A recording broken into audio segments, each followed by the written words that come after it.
नमस्कार. पूजा अँड हृदय ब्लॉग या चॅनलमध्ये आपलं मनापासून स्वागत. मंडळी, हिंदू संस्कृतीत प्रत्येक महिन्याचं असं एक विशेष महत्त्व आहे. पण या सर्व महिन्यांमध्ये श्रीकृष्णाने स्वतः ज्या महिन्याला आपलं रूप मानलं आहे तो महिना म्हणजे मार्गशीर्ष महिना. हा महिना म्हणजे केवळ एक पंचांगातील महिना नाही, तर तो आहे भक्ती, उपासना आणि महालक्ष्मीच्या कृपेचा काळ. तर आजच्या व्हिडिओमध्ये आपण जाणून घेणार आहोत या मार्गशीर्ष महिन्याचं नेमकं महत्त्व काय आहे आणि या महिन्यात कोणते विशेष धार्मिक विधी करावेत. चला तर मग आध्यात्मिक शांततेच्या ह्या प्रवासाला सुरुवात करूयात. पहिल्यांदा तर आपण आता हे जाणून घेऊयात की मार्गशीर्ष म्हणजे काय.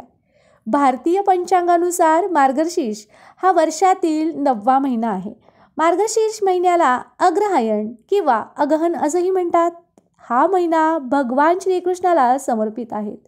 भगवद्गीतेत श्रीकृष्ण मार्गशीर्ष महिन्याचे महत्त्व सांगताना असे म्हणतात, मासाना मार्गशीर्षो अहम. याचा अर्थ काय, तर महिन्यांमध्ये मी मार्गशीर्ष आहे असा होतो. अत्यंत पवित्र असा हा महिना आहे. या महिन्यात केलेले पूजा, व्रत, जप, दानधर्म आणि भक्तीला विशेष असं महत्त्व आहे. यामुळे श्रीकृष्णाची कृपा प्राप्त होते अशी एक धार्मिक श्रद्धा आहे. मार्गशीर्ष महिन्याचे विशेष असं महत्त्व आहे.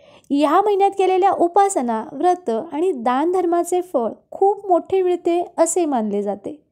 या महिन्यात प्रत्येक गुरुवार हा देवी महालक्ष्मीच्या उपासनेसाठी अत्यंत महत्त्वाचा मानला जातो. अनेक घरांमध्ये महालक्ष्मीचे गुरुवारचे व्रत केले जाते.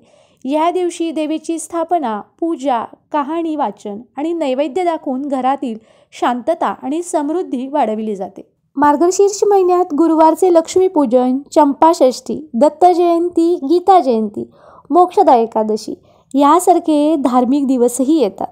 तसंच हा महिना विष्णूला प्रिय असल्याने ह्या काळात विष्णू सहस्रनामावली, रामरक्षा स्तोत्र किंवा भगवद्गीतेचे पठण करणे खूप पुण्यदायी मानले जाते. ह्याच महिन्यात सूर्य धनुराशीत प्रवेश करतो, ज्याला धनुर्मास म्हणतात. या काळात पवित्र नद्यांमध्ये स्नान करणं तसंच गरजू लोकांना वस्त्र, धान्य किंवा अन्नदान करणं अत्यंत शुभ फल देणारे आहे आणि ह्यामुळे पापांपासून मुक्ती मिळते अशी ही श्रद्धा आहे. आत्तापर्यंत आपण ऐकलं की मार्गशीर्ष म्हणजे काय आणि मार्गशीर्ष महिन्याचं महत्त्व काय. तर आता मार्गशीर्ष महिन्यात तुमच्या जीवनात सकारात्मकता आणि भक्ती वाढविण्यासाठी तुम्ही काय करू शकता.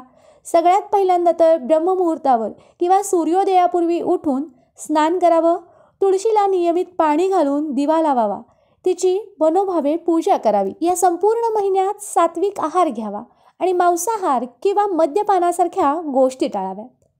आपल्या क्षमतेनुसार, कुवतीनुसार दानधर्म किंवा गरजूंची सेवा जरूर करावी. मार्गशीर्ष महिना म्हणजे स्वतःच्या आत डोकावून पाहण्याचा, आत्मशुद्धीचा आणि भक्तीच्या माध्यमातून भगवंताशी जोडला जाण्याचा हा काळ आहे.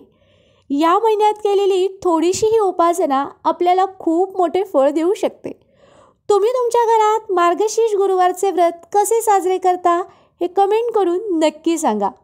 आशा करते की तुम्हाला आजचा व्हिडिओ आवडला असेल. आवडल्यास व्हिडिओला लाईक करा, आपल्या मित्रमैत्रिणींच्या सोबत हा व्हिडिओ शेअर करा आणि अशाच आध्यात्मिक माहितीसाठी पूजा अँड हृदय ब्लॉग या आपल्या चॅनलला आठवणीने फॉलो करा. पुन्हा भेटू लवकरच पुढच्या व्हिडिओमध्ये. तोपर्यंत ओम नमो भगवते वासुदेवाय.